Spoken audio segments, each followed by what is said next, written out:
Hello guys! Ayan, dahil birthday ni Mami Yuki nyo, mayroong nagbigay sa akin yung special someone ng aking brother. Hello Sam! Thank you so much ha.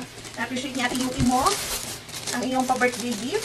Ang ganda. In sakto, gusto ko talaga itong matikman. Hindi ko na siya nabibili kasi lagi nasusunod yung mga anak ko kung ano yung cake na gusto nila. Tara guys, samahan niyo akong tikman tong Heart and Bells Bakery. Ang ganda ng packaging. Parang yung flower na may kiss. Ayan, ang ganda. Sobrang ganda. And alam ko, maraming flavor to.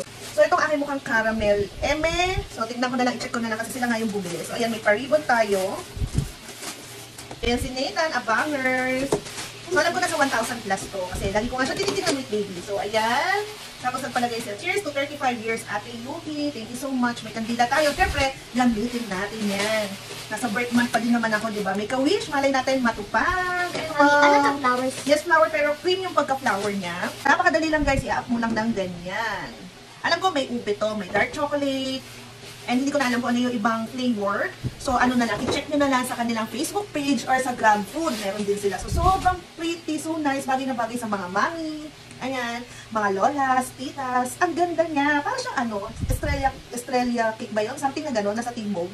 Sobrang ganda. Parang 2-in-1 na, may cake ka na, may pa-flower pa. So bagay to sa mga mag-birthday na gusto nyong regaluhan, or kahit hindi birthday, bahay, anniversaries, Valentine's. So, titikman na lang natin yung lasa niya kung masarap. Babasa siya na ha, si Nathan yun guys. So, yung flower, para siyang ano, cream nga, hindi siya yung candy, like sa Goldilocks na candy. Ayun. Sa amoy, mabango guys. Amoy, parang vanilla na, basta mabango, masarap yung amoy. May naghahapo kain talaga guys, pero hindi ako food reviewer. So, tara na, samahan niyo na akong tikman to. Thank you so much again, Sam! So, ito yung itsura niya guys pag malapitan. Ang ganda talaga. So pretty and so nice. Ang ganda! Heart and Bells Bakery. So, dahil yung mga anak ko, mga tulog, galing sa school, kakantahan ko na lang yung sarili ko. Char, happy birthday to me! Happy birthday to me! Ang ganda niya talaga, legit. Diba? Kung marami kang budget, why not na magbigay ng flower? Pero kung ano kayo, tipid-tipid, ganyan, sayang talaga. Practical lang talaga tayo. Mga mami, di ba? Imbis na pambili ng flower, pagkain na lang. So, ito talaga, legit, napasado. So, wish muna tayo.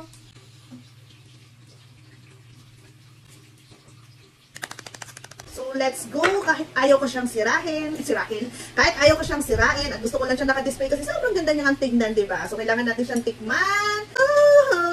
Sorry, flowers. Ang cute nyo, pero let's go. Ano kaya lasa niya? Ay, ako nasira ko na. Ayan, guys. So, ayan yung itsura niya. Meron siya sa gitnang mga fillings inside. Siguro caramel or ano. Tikman na natin.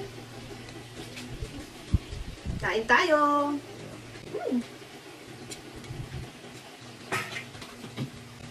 Wow. Uy, ang sarap niya. Uy, in fairness, malambot yung pinaka-cake niya, or kung naman tawag niya, hindi siya dry. Tapos yung filling inside niya, hindi na caramel eh. Hindi ko alam kung ano, vanilla custard. Or what, sakto lang yung tamis niya, not super na duper tamis, alam mo yun? As in, light lang yung tamis niya, bagay na bagay sa mga ayaw ng matamis. Kasi syempre, pag sobrang tamis nakakaumay, ang sakit sa tonsil. Ito light lang yung pagka-cake niya talaga, yung pagiging dessert niya. Ang sarap, ang sarap. Ang sarap niya. Yum. Ang sarap. Bagay sa kape. Kahit yung ano, ito, hindi siya matamis. So, pasado. Grabe. Harap. Tapos yung Estrella cake, something na ganun, correct nyo na lang ako.